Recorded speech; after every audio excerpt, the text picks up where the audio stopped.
ज्यादा तू रंग खेले ले बाड़ू पिच हिस में रंग दे हाथ चोली तो हर भिजा ले बाड़ू।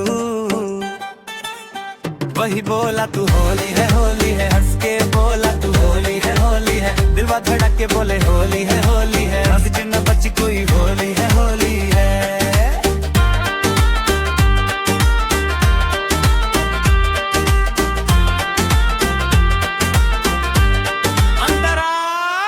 गाल तोहार गुलाल जैसन चमके जैसे चांद हो आँख में शरारत बा दिलवा में आग हो। हम पिचकारी लेके खड़ा तू भागे गलियन में पकड़ के रंग लगा दे बाज तो है रे बलियन में। ना मना कराज ना दूर जाज होली के मौका बाजा पास ए भाई दिलवा में हमसे न ज्यादा तू रंग खेले ले बाड़ू पीछ हिस में रंग दे हाथ चोली तो हर भिजा ले बाड़ू। वही बोला तू होली है हंस के बोला तू होली है तेरा बोला तू होली है दिलवा बोले बस होली है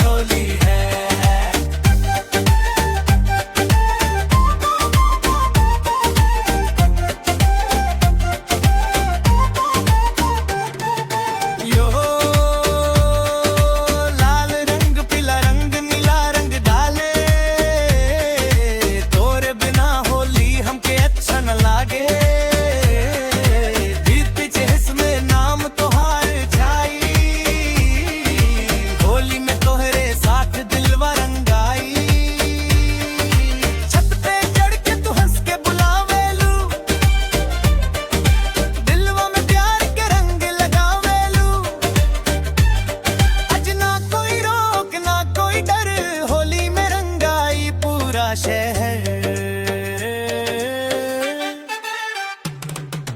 दिलवा में हमसे न ज्यादा तू रंग खेले ले बाड़ू बीच में रंग दे हाथ चोली तो हर बिजा ले बाड़ू। वही बोला तू होली है हंस के बोला तू होली है दुनिया बोले आज होली है दिलवा बोले बस होली है।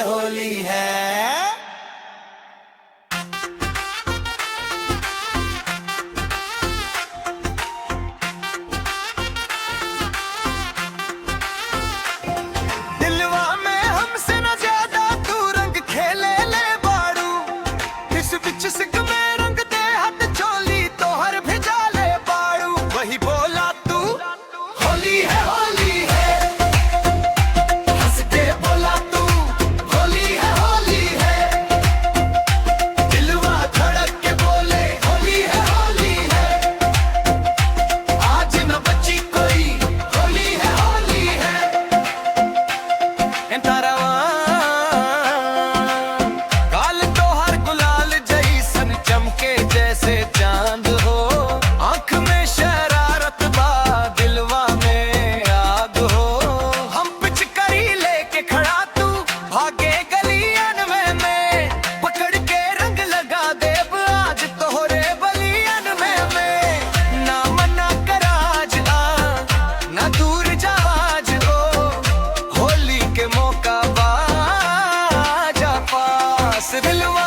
चसिक में रंग दे हाथ चोली तो हर भिजा ले बाड़ू। वही बोला